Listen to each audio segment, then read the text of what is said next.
नमस्कार साथियों।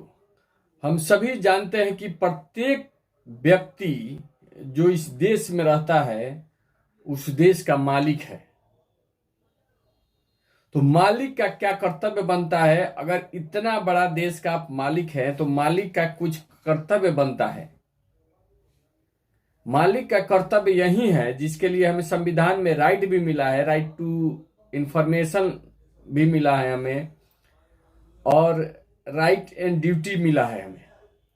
तो हमारी ड्यूटी एज ए मालिक क्या होना चाहिए आप लोग समझिए। थोड़ा मैं बताना चाहता हूं एकदम ठेठ भाषा में। जैसे मान लीजिए देश आपका है, देश के मालिक है, तो आपके घर में जितना पैसा उसके लिए बनाया गया, मैनेजर हर तरह अथॉरिटी दिया गया है काम करने के लिए, तो आपके देश का पैसा कहाँ खर्च हो रहा है, कहाँ जा रहा है, उसकी जानकारी लेना आपका परम कर्तव्य बनता है। अगर कहीं कुछ गलत हो रहा है तो उसके लिए आपको राइट्स भी मिला है कि वहां पे आप उसको टोक सकते हैं, रोक सकते हैं, वहां बढ़िया से काम करा सकते हैं। तो साथियों, वर्तमान में देखा जाए हेल्थ और एजुकेशन सिस्टम में तो पैसा बहुत बर्बाद हो रहा है। अब जब पैसा बर्बाद हो जाएगा तो कहीं ना कहीं मालिक को ही चुकाना पड़ेगा। तो हम लोग कैसे चुकाते हैं? तरह तरह के टैक्स देकर।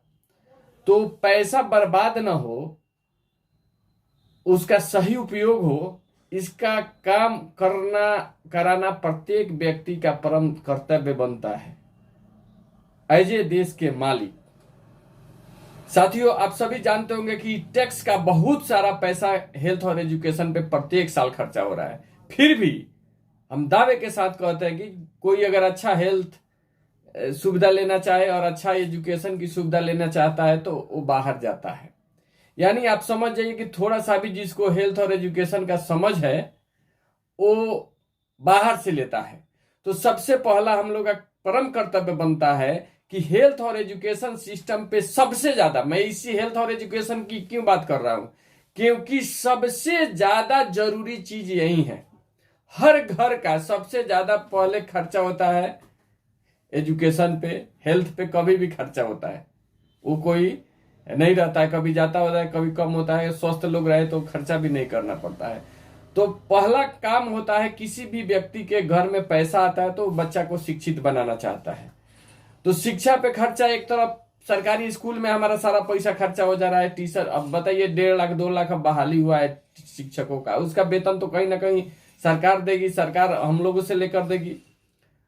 उसी तरह हेल्थ पे भी खर्चा हो रहा है। तो ये दोनों सरकारी खर्च है जो जरूरी खर्च है, लेकिन इसके अलावा हम लोग का सबसे ज्यादा पैसा प्राइवेट में खर्चा हो जा रहा है। दोहरा नुकसान हो रहा है। तो एक जागरूक नागरिक बनिए। जागरूक नागरिक का प्रथम कर्तव्य बनता है अच्छे जनप्रतिनिधि को चुनना, ईमानदार वोटर बनिए, जागरूक नागरिक बनिए। चुनने के बाद आपका परम दायित्व तो बन जाता है कि वो व्यक्ति कैसा काम कर रहा है उसको खोजना और अच्छा से उसका इम्प्लीमेंट हो कराना। अगर आप नहीं करा पाते हैं, मैं खुद को इन्वॉल्व करते हुए कह रहा हूं कि अगर हमारे घर के बगल में सरकारी अस्पताल है, वहां मैं इलाज नहीं करके प्राइवेट में जाता हूं तो कहीं ना कहीं मैं अपने कायरता, अज्ञानता का प्रदर्शन कर रहा हूं।